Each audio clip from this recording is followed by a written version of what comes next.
What's up? What's up? What's up, everybody? My name is Dan Kornhauser. And my name is Bobby Hunt. Thank you guys for tuning in as we delve into the world of sports once again with Bob and I as your guides on this wonderful journey. And I want to thank you guys for joining us. We're going to talk a lot of basketball in this one.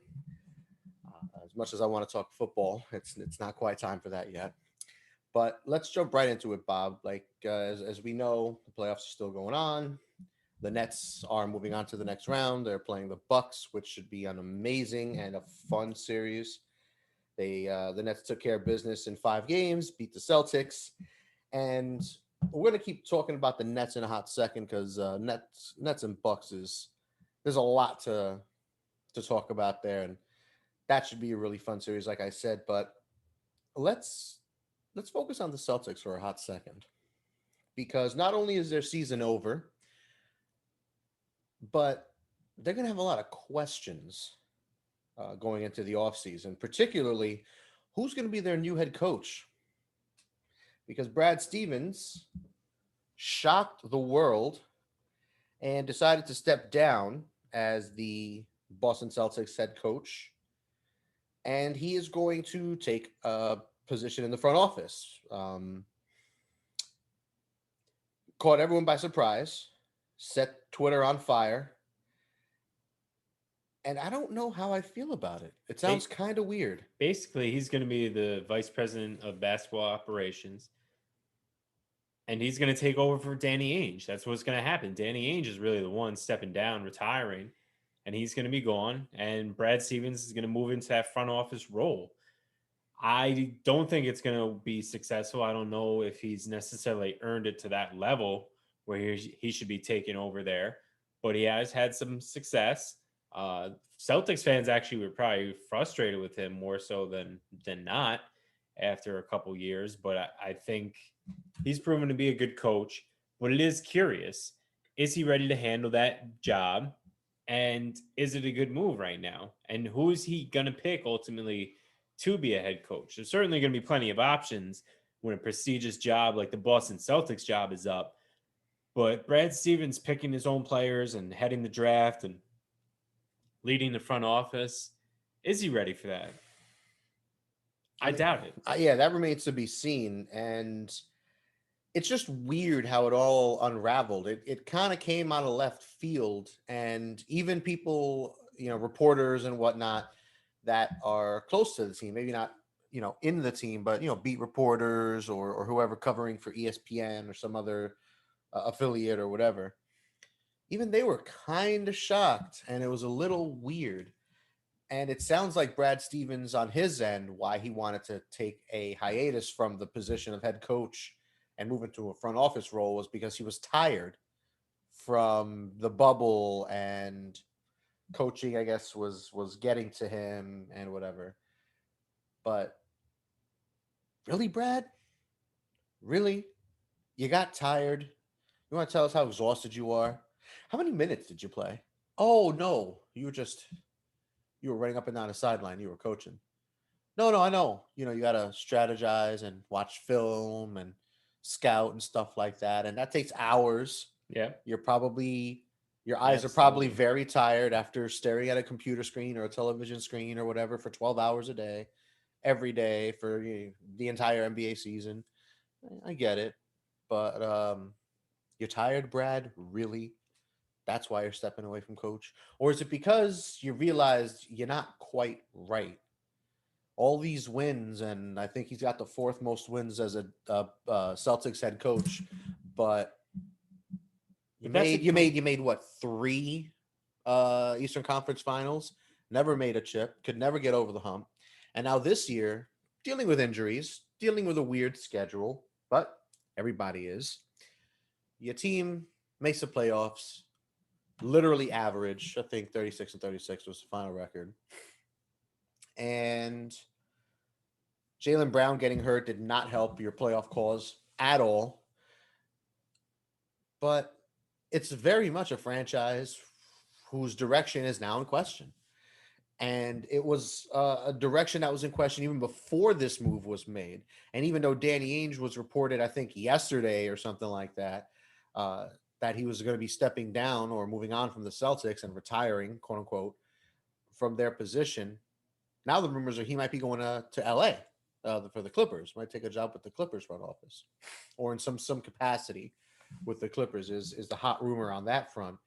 But even before Brad Stevens decided to step down, you wondered what direction the Celtics are going in because they got Tatum, great young superstar. They got Brown, another under 20, 25 or under, young super, not superstar, but another young star.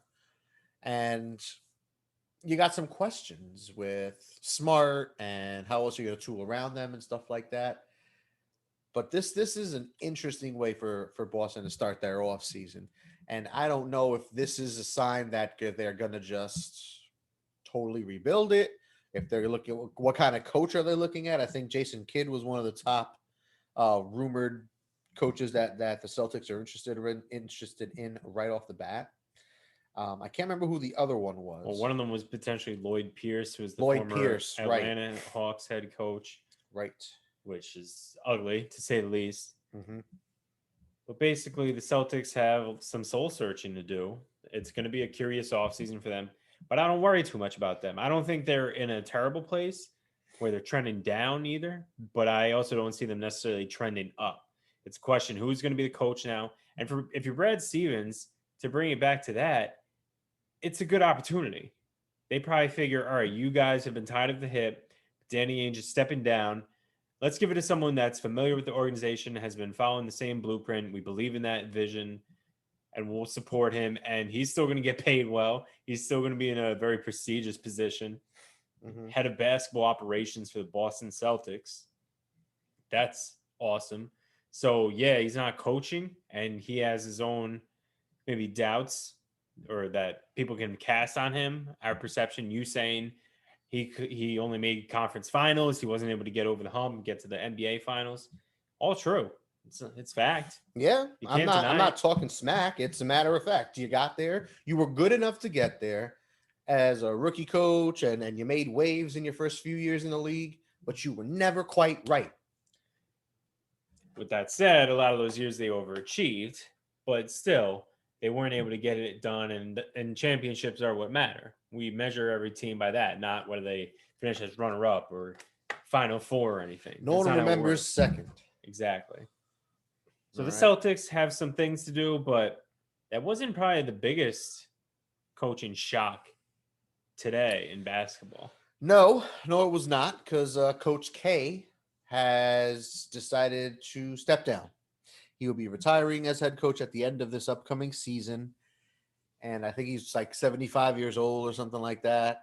But this is another thing that, while I guess apparently some close to the program knew that this was on the horizon, they didn't think it would be this year. So it makes you wonder, is he calling it because he realizes, well, COVID screwed everything up. They were not good this past season. Duke did not have a good Duke-like year that you would expect them to have. They're not looking like they're poised to have some crazy incoming class of several 4- and 5-star players who are going to be stars right away and lead this team to a 1 seed in the tournament next year and Coach K's final year. So you got to wonder if maybe that's part of it as well. He doesn't want to get on the recruiting trail and just to retire randomly at the end of the year, and all the kids that he recruited, they leave or something, really screw over Duke or whatever the case may be. But yeah, the legend, the potential GOAT, depending on who you speak to, is stepping down. He's retiring, and it's weird. Certainly one of the greatest of all time, no matter what the sport is. College, we don't weigh as heavily as professional sports, or at least in my mind, we don't. But it's still a very impressive career. Awesome that he's one of the all-time leading wins leaders. I think he is the leader over Bobby Knight. And he's just an impressive coach. He's been doing it for so long, since the 60s with Duke, at least the 70s. And 5 national championships, tons of ACC titles. Coach K, Mike Krzyzewski, is the blueprint. And now he's going to be gone. But the thing that surprises me is that so many people were surprised. that someone like Jason Williams, Jay Williams, who's on ESPN radio and played for Mike Krzyzewski in the early 2000s, great player, had his NBA career short because of a motorcycle accident. He was talking about Coach K, and he said, "Oh, shocked that it was announced." And I believe him, of Mm-hmm. course, but I don't think it was that surprising to me. As you mentioned, he's 75, and I've been thinking about it even the last couple of years. We saw other guys retire, or even we saw Roy Williams. He decided to retire Randomly, yeah. a couple months ago. Mm-hmm. He did it after the season. Mm-hmm. And I think COVID definitely played a role in this, and Roy Williams and any other coaches or broadcasters or Yep. older people that we see that figure, let me not risk my health, or let me just get out of it while I can. I have my money, I have my status. He doesn't need to prove anything else. Coach K's done it all. An absolute awesome career, one of the best, Yep. and arguably one of the greatest coaches of all time. There's no doubt about it. His legacy is cemented. And now all the rumors about his successor will run rampant. Well, actually, no, I think you could put those to rest. If I'm reading this correctly, they've already listed associate head coach John Shire being named the successor there. Former Dookie played Well, for him yep, in he was 2000s. he was a former I believe guard for them. Right. And he's been there now since I believe 2013 as an assistant coach. Since 2013 as an assistant coach. And he was associate head coach in 2018. He also had a couple of head coaching interviews last year, and apparently was the lead recruiter when Tatum and Zion Oh boy. came to the program. So the recruiting chops are there. Apparently, he's a rising star in the coaching ranks, and he will now have the keys to the kingdom, if you will. He's 33 years old, and Coach K, who has actually been coaching longer at Duke, 42 years. This will be his 42nd season at Duke. He's actually been coaching at this school more than the incoming head coach has been alive on this planet. So that's always a fun thing Always a fun stat. to think about. And he has 1,170 victories as the winningest coach in men's college basketball history. He's got 12 Final Fours, 5 national championships. And I think that's about it for Coach K. He's going to get his swan song, if you will. He's going to get his goodbye His farewell tour, if you will. Yeah, that's what I was going for. So he's going to get all the accolades, all the love. Every team that he visits, they're going to give him a jersey, and they're gonna do things and stuff. It's going to get weird. It's going to get really weird and sexual, but it's Coach K, so it's all right. He's earned it. He's earned all of it. He has earned it. All the slurping. Absolute legend in the sport. So let's move on from Coach K. Let's move on from the Celtics, which, again, I'm just baffled by the Celtics thing, man. I don't know what's going on there. The head coaching thing is going to be interesting, and that's another good position, another good team. So someone else is going to get the keys to another kingdom. And it's not Memphis or something that we're talking about. I think it's the Celtics. But anyway, let's stay with basketball. Let's talk some Knicks and a little bit of the Nets. I mean, the Nets are on the good end. The Knicks are on the bad end. And I hate to say, I told you so. Maybe I ate crow a little too early when I was praising them and saying how they impressed me, because it was impressive. But now seeing how the series went with Atlanta, where the Knicks got the gentleman's sweep, losing in 5, maybe they're just not quite right.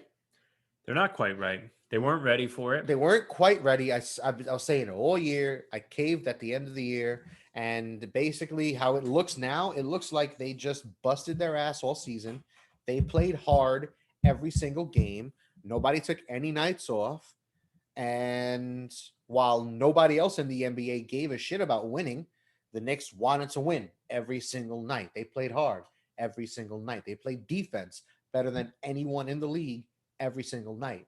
And they were efficient from 3. They were a solid team. You knew the talent wasn't quite there, but they played well. It was a great coaching job. By the way, Tibbs should be the coach of the year. It would have been even more of an argument if they actually won the first round series against the Hawks and moved on to the second round. You would have said that was the best coaching job someone's done in the last 20 years because this team is butt. It's Nice. Rand. He turned Randall into an all-star. He made RJ Barrett relevant, and he taught a bunch of guys who were journeymen on 1 year deals to play defense and play as a unit and try, which is not something we've seen. And maybe that's just all there is, a bunch of tryhards. We saw their talent lack of talent was exposed. Randall was awful in the playoffs.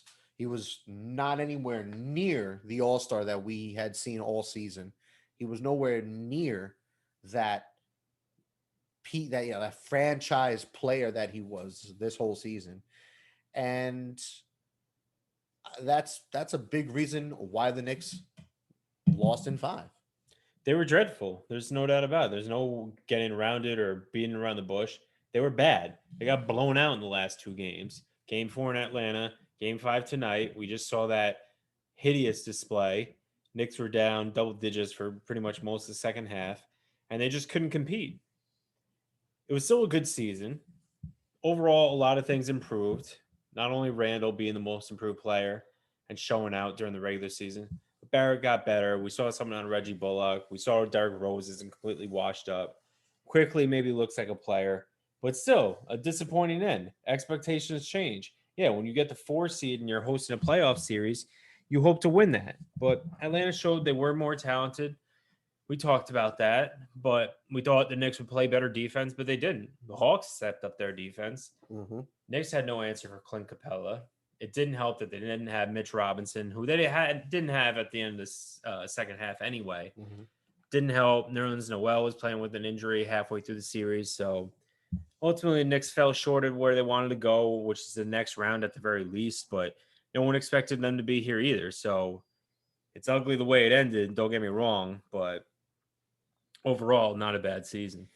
And there are a bunch of gentlemen sweeps going on around the NBA. So, as we know, like I said, the Knicks lost in five. The Nets beat the Celtics in five. The Wizards lost to the 76ers to the tune of 129 to 112. So the 76ers move on. They won in five.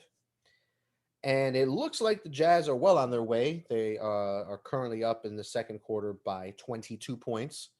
So we'll see what happens there. But let's just say the Jazz also, gentlemen, sweep over the Memphis Grizzlies. They'll be moving on. That leaves us with some very interesting other matchups around the league, Bob. It leaves us with the Mavs and the Clippers currently going on.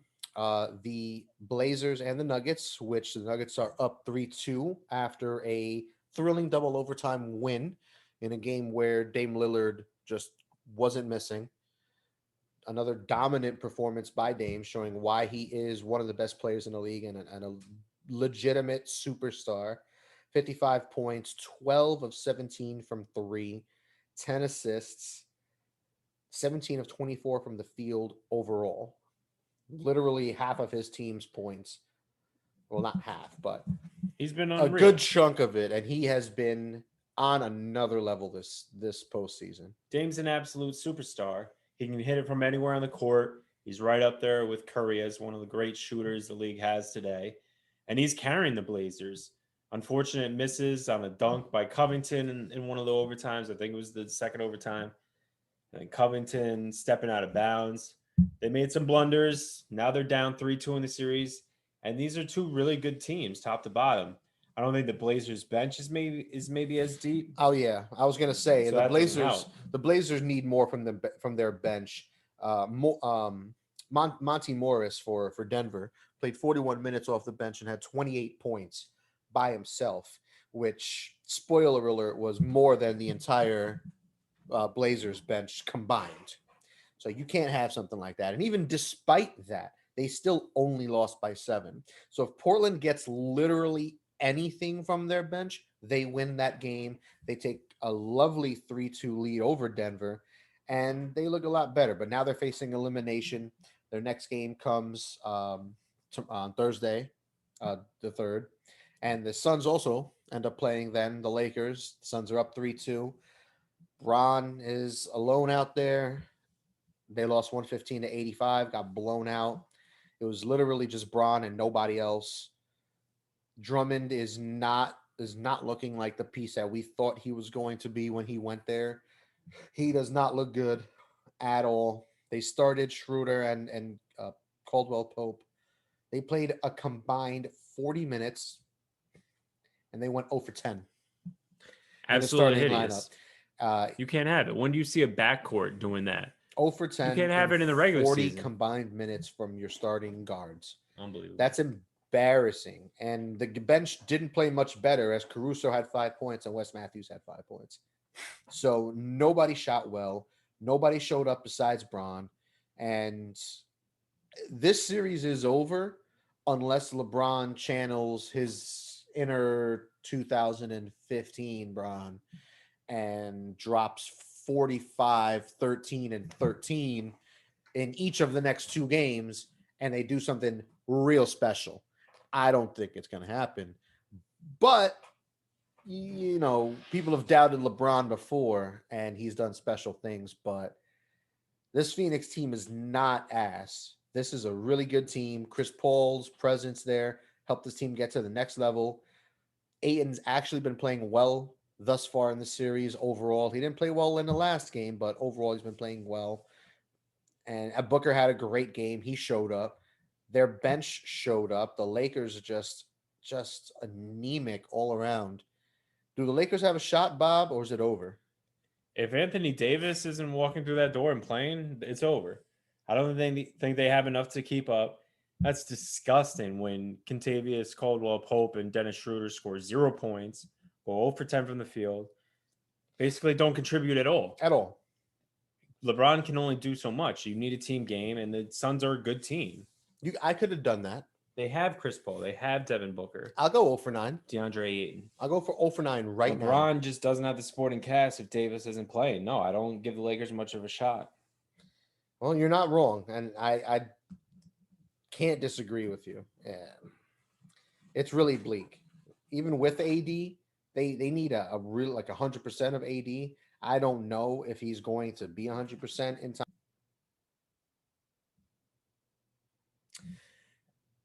And I had a thought about AD, just regardless, moving on. I had a brain fart there. Regardless, the Lakers are in a bad place. At the end of the day, so that's what we're trying to get. Yeah? Oh, absolutely. Yeah, They okay. stink right now, basically. Okay. They need Let's move AD on. there, just like they need LeBron there. You can't have one without the other. The team isn't built that way. We thought it was deep coming into the season, but Gasol's been terrible. They missed Dwight Howard. Kuzma's been a little bit better than last year, but still not great. Mm-hmm. And they just don't have overall a supporting cast that's good enough, especially not when they're competing against a very good Suns team. So let's talk the next round, because the West is not quite set yet, even though the Jazz are poised to move on. Be the first team out West to move on. But the Eastern playoffs are set. So it's going to be the 76ers and the Hawks, and it's going to be the Bucks and the Nets. Wow. The 76ers Hawks should be an interesting series, especially if Embiid is not healthy. If Embiid is playing, it should be the 76ers. I would go in 6. If Embiid is not healthy, or if he's playing but not quite right, it's going to be a lot closer than people think. The Hawks are not a terrible team. They're young. They're spunky. Young can light it up at a moment's notice. And Capella, as we know, all season has been on. He's been doing his thing. He could go for 20 and 20 on any given night, as we've seen. Bogdanovich has been doing his thing as a spot-up three-point shooter. He's been very clutch for the Hawks in the playoffs thus far. So they'll look to keep that going. I don't think the Hawks are to be slept on in the second round if Embiid's not there. But the big series, it doesn't matter what the next round holds in the West. I don't care if it's Lakers, Nuggets, or whatever. Bucks, Nets might be the best playoff game we see this whole post-series circuit. I think it will be. I talked about it a Postseason little second. bit last week, saying I believe the Nets' toughest test will come in this semifinals of the Eastern Conference when they play the Bucks. It was destiny. The Bucks took care of the Heat. The Nets took care of the Celtics in 5. They were on a collision course. To me, these are the two best teams in the East easily, and you could definitely argue the two best teams in all of basketball. That's how big this series could be. I believe Joel Embiid is going to be hurt throughout the playoffs. He just has that MO anyway. We know he hasn't been able to complete any full seasons in any season of his career. Mm-hmm. Why would the postseason be any different? Yeah, Today well, it came out that he has a meniscus tear, I believe, in his right knee. yep, So you can kind of play through those, but ultimately he's going to get surgery whenever the time comes. I think he's going to try to get out there and get treatment beforehand, test it out in pregame warmups, try to give it a go in the next series, and they absolutely need him. 100%. I really like what I saw out of this Atlanta Hawks team, though. I Mm-hmm. definitely believe the Hawks can win it. And I think they will. I'm going to go Hawks in 6. I'm just going to say it now. Woo! Throw it out there. I don't think Embiid's going to be healthy. That's the main reason. If you're telling me he's suiting up every game, yeah, I'd probably go the opposite. I'd probably go Sixers in 6. But with him being questionable, I think he's going to miss at least one game in this series. He could even re-injure it or just get a different injury the way his history is with them and miss the whole series. I just think it's too many questions. And I've seen how the Hawks played. Mm-hmm. Yes, the Knicks didn't play well enough, but this team, it's not like the shooting's just going to disappear. I don't think everyone's just going to come up small. Maybe they do all miss. Maybe it does happen, but I just can't see it. They have a lot of good players at their disposal and also guys who can put it on the deck and create their own shot, whether it is Trae Young or Bogdanovich or DeAndre Hunter. Capella obviously plays close to the rim. They Mm-hmm. just have a balanced team. Gallinari can get points. Lou Williams. They're a deep team. Yeah, They're better than we give them credit for. they are. I knew it would be a tough series. I wasn't an overconfident Knicks fan, but I still didn't expect this at all. So they blew the doors off the Knicks. I think they can definitely compete with the Sixers. Now with the Bucks and the Nets, see, this is going to be a very, very interesting series because you look at it at the surface, and we know the big three for the Nets, three of the best offensive players in our league, and two of the best players of all time in Harden and Durant. Durant, when it's all said and done, could be a top 10 player all time when he retires. So with that in mind, the Bucks are no slouches. I'm looking at the league rankings. The Bucks are first in points scored. Nets are second. The Nets are first in field goal percentage. Bucks are third. The Nets are second in 3-point percentage. Bucks are fourth. Where it differs, however, aside from assists, turnovers are equal 14 to 16, 13.1 to 13.4. Where it differs is rebounding and defense.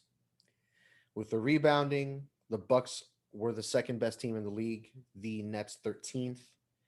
And the Bucks defense, they have a bunch of defensive stoppers on their team. We know how good Giannis is, and he's had a great postseason thus far, averaging 23 and a half, 15 and 8 with 2 steals a game, just dominating. But they also have Drew Holiday, who's one of the better defensive guards in the entire league. He's getting 2.5 steals per game this postseason. Tucker off the bench is a pain in the butt. They have a lot of good defensive players. They're going to be the toughest test. They're going to be It's able to clamp down on the Nets at times, but still the offensive firepower that the Nets yeah, have it's an interesting matchup, but and yeah. and having Harden who's playing just at such a high level, seeing the floor so well, just displaying how high his basketball IQ really is. He's ridiculous. Harden's just been unbelievable. He's the engine that makes that Nets engine run. How you He's gonna he's the key to it. how you doing He's the 23? How you catalyst. doing 23 and 18 though? How you doing 23 with 18 assists in a playoff game, and then in a closeout game, Oh, you're doing 34, 10, and 10. triple double. What are we talking about? Good. Like that's something special, man. And the game before that, 41, 10, and 7. I mean, this Nets team is built something real, real special. It is the big three, but Harris has been doing his thing in the postseason thus far. He dropped 25 points on Boston a few games ago. but Milwaukee's well balanced. They've got 5 guys averaging at least 15 points per game this postseason, and that's nice. If you're getting 16 points a game from Brook Lopez, that's what you're looking for.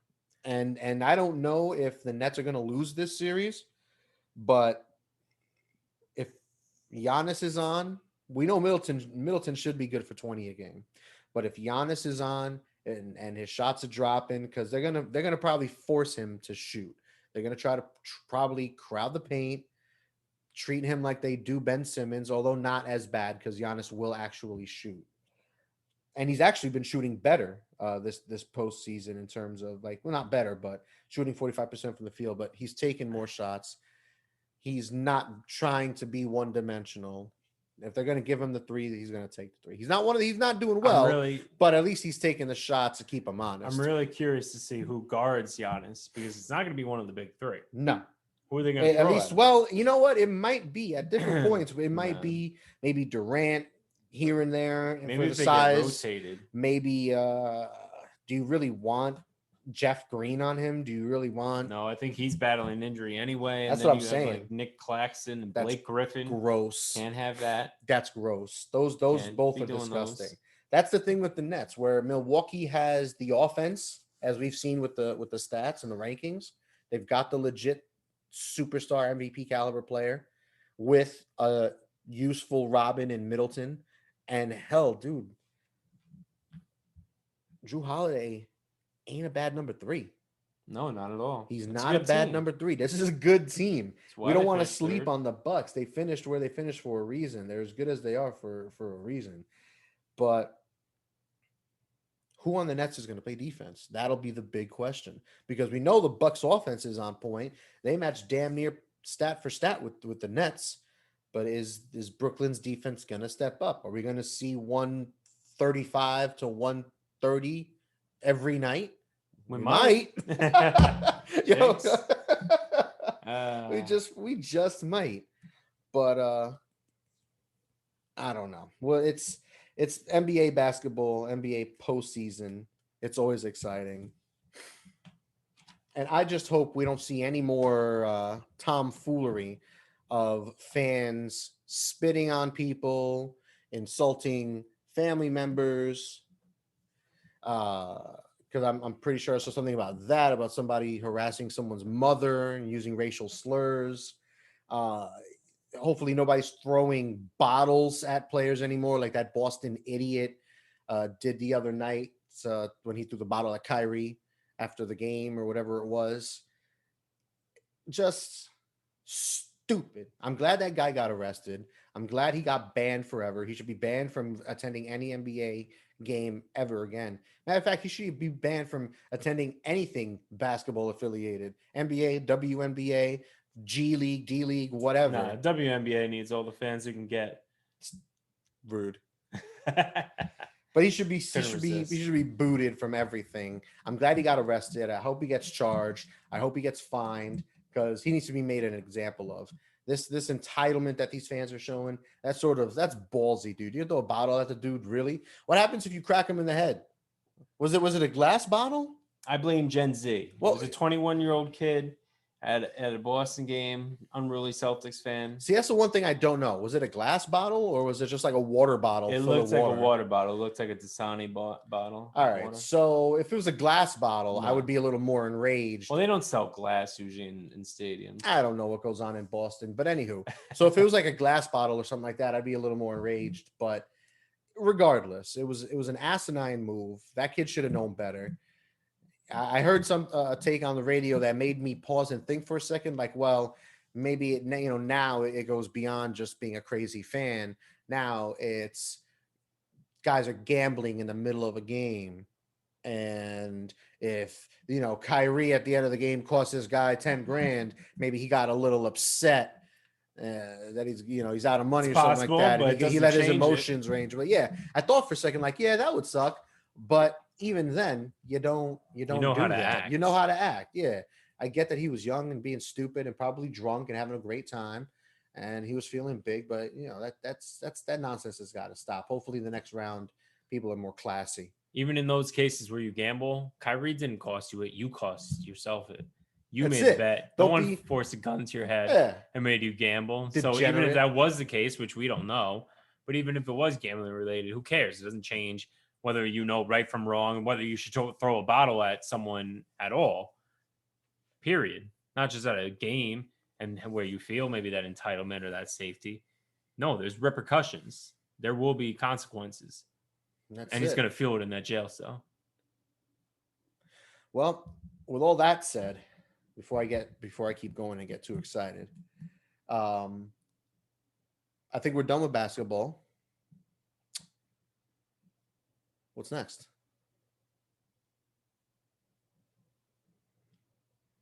You know what? I don't think I gave. Actually, now that I think about it, I don't think I gave enough of a enough of a reasoning for why I think Tibbs is the coach of the year. I'm gonna scream this from the top of the mountaintops, dude. I mean, I'm so damn impressed. Nothing impresses me. We've covered this before. But seeing what happened against the Hawks, I refuse to believe that what we saw this season was just a mirage. It didn't happen. We're just and this is who we are. We're butts. I don't believe it. I don't want to believe it.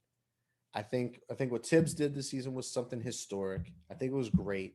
I think it was this was better than a better coaching job than when the Knicks got the 2 seed back with Chandler and Amari and Melo. They got the 2 seed that year, and even that year with the 2 seed, I wasn't expecting them to do anything in the playoffs, and they didn't. Just a wild disappointment. So I think this is a better coaching job, and this was more impressive for me. Even getting gentlemen swept in the first round by the Hawks. As we said, this Hawks team doesn't suck, so that's okay. But the team, as we saw, doesn't have that much talent. They've got a lot of decisions to make this offseason. They're not going to be in position to really upgrade through the draft and the lottery or anything like that. I think they have the Mavs pick, but Dallas, as we know, is in the playoffs. The Knicks, are in the playoffs, so they're not going to be picking high enough to have a difference maker. This ain't the NFL where you're trading 2 first-round picks to move up into the top 5. That's not really a thing. And from the sounds of it, it doesn't sound like there's going to be a lot of good free agents available this offseason. So you wonder where the Knicks are going to throw their money this offseason. Are they going to do another bunch of 1-year deals? What kind of player are they going to look for? Are they going to do any trades? Maybe move Barrett and somebody for Beal, or move Barrett and somebody for another superstar? Hopefully not a guy like Russell Westbrook. Hopefully not a guy like Karl Anthony Towns, because that didn't work in Minnesota. Why would it work in New York? As much as I would probably like to have maybe both of those players on the Knicks, because at least we would be a legitimate playoff team and we'd have 2 stars and we'd have a good coach and it would be fun. I feel like that is like the old Knicks direction. I feel like that's something the old Knicks would have done. They would have made the 4 seed and then they would have traded everybody away, gotten 2 superstars, and then it would have been guys like Russell Westbrook, a Cat, myself, Bob, and Taj will be out there as a starting 5 next year. But I don't think that's what the Knicks are going to do this offseason. I think they're going to try to stay patient. I think they signed a bunch of guys to 1-year deals again, 2-year deals with club option, something like that. Now the big question is, Bob, after seeing what we saw this postseason, are we giving Randall the max? They might give him the max. I hope not. He didn't earn the max in this playoffs. He did great during the regular season. 25, 10, and 6. He was unbelievable in the regular season. But absolutely awful. And the complete opposite, showing shades of last year when he would spin into double teams and turn the ball over a ton and make terrible passes. He was great during the regular season, but reverted back to last year. I think pressure got to him. I think he couldn't handle the load. He's got to continue to improve and get better and get over that next year. Now it's really about what he does in the playoffs going forward. But the Knicks obviously need to improve. They weren't maybe a 4 seed over an 82-game season, but I think they would have been a playoff team regardless. They need to get Kawhi. Well, okay, now that would be nice. That's the pipe dream, of course. That actually leads me to my next question about the Knicks. Beyond Randall and the max contract, What's more likely, Bob, Here this we go. offseason? What's more likely realistically to happen? The Knicks sign Kawhi Leonard or someone similar, maybe a Chris Paul, if he opts out of his big fat $44 million player option, which he probably won't. But just for conversation's sake, let's say he opts out. What's more likely that we get, one of those guys or both of those guys or guys of that ilk, or we give Randall the max and end up with guys like him and Norman Powell and Montrezl Harrell or some nonsense like that? What's more likely? One of It's so those two, upsetting to hear, but or something in the middle? it's probably the latter. It's probably the Knicks are gonna sign Randall to a max extension or close to it. They're gonna have to re-sign him. He has an option, I believe, a player option. I believe so. I have to double check that. Could be we'll go wrong on back to that. I know he has an option for this third year, whether it's team or player. I'm blanking on right now. I would think player, but we'll see. And he can command a big salary. There's no doubt. So what do they put around him? They need more shooting. They need to be able to rebound better. They need more scoring. That's really what they need. RJ Barrett still hasn't shown enough to be a consistent scorer at the level of, say, 20 points a game, enough to be a Batman, or rather Robin in today's NBA. Mm-hmm. You had Randall scoring 25. You need that other guy who's going to score about 20 a game. And they just don't really have it. Even if they bring back Derrick Rose, who was great since they acquired him at midseason, and even better, he was their best player, really, in the playoffs in these 5 games against Atlanta. But you can't expect him to replicate that, especially over the course of a full 82-game season next year. They need help. They need to draft well, use those 2 picks, even if they are in the late first round. Hopefully get players that can contribute. And in free agency, hope that they can get someone like Kawhi. Hope he opts out and would be interested in them. But if not, yeah, they're going to have to surround Randall with some shooting. Norman Powell would be a decent option, but still not enough to get you excited to where you're thinking, oh, Knicks are going to make the next step. No, it would just be about the same team next year with maybe a little better scoring. And to be honest, I would be a little disgusted as a Knicks fan if they gave him a 5-year, $201.5 million deal in a couple seasons or whatever. However they choose to do this, he does have a contract option for next year, but it is a team option for 19.8 million with 4 million guaranteed. So I think the team will bring him back at that rate, because if you don't bring him back at that rate, then you have to pay him. And at this point, you're probably looking at like 130 over 4 or 5 years, which is gross. I hate it, but you don't really have many other options. So the Knicks, aside from the Celtics, who have a lot of interesting moves to make, the Knicks will be an interesting team to watch. But the playoffs roll on. We still got an area team in it. The Nets carry on the basketball hopes for the state of New York and the city of New York, even though the New York Knicks have been knocked out. It was a bittersweet season, Bob, but alas, all good things come to an end. It did. Isn't that a Billy Idol song or something like that? Something like that. I don't know my artists. You don't know pop culture. I don't know anything outside of sports. I don't know either, so it doesn't matter. We're both but. Can't remember it all here. So, I mean, I think all things being equal, I think that's about it. I think we're done here. I did want to talk a little bit about baseball, but I figure we can give it another week before anything gets too crazy. I don't want to say the opposite of what I said last week, because so much can change in a week. Yankees getting swept by the Tigers makes me very sad. But we're gonna skip the baseball, leave it for next week. We'll see what goes on. In the meantime, give us a follow online. We're on Twitter. We're on Instagram. Bob, what's the handle? That handle is at DB Talking Sports. D as in Dan, B as in Bob. You can hit us up on there. Give us feedback. Also subscribe on iTunes or wherever you follow us, any podcast site. Google search Dan and Bob Talking Sports. You'll certainly find us. So please give us a follow, subscribe, like, give us feedback. We appreciate it all. And thank you for getting this far. Absolutely. Thanks for sticking with us. We'll also be posting this on thegruelingtruth.com, which is a website I've been contributing for. I'm also writing a piece, new feature there called the State of the League, where I'll be going over all 32 NFL teams, off-season moves, drafts, free agent signings, etc. And I'll be releasing a new team every few days, all the way from now up until the third week of July, which is the soonest that NFL teams can report to training camp. Of course, that would be the Steelers and the Cowboys, who play in the Hall of Fame game. They can report as early as the 21st. The Bucks can report as early as the 24th, and the rest of the league reports on the 27th. So all these will be done by the end of July before we get to training camp and stuff. So follow that. Give us a like on there. Give us a follow on there. Subscribe to the website. It's got good stuff as well. Other sports, boxing, wrestling, all the other major sports, fantasy, so on and so forth. We'll definitely be covering NBA offseason as well because we're rolling towards that. And that's about it. I'm Dan Kornhauser. I'm Bobby Hunt. Thank you guys for tuning in. We'll catch you guys later.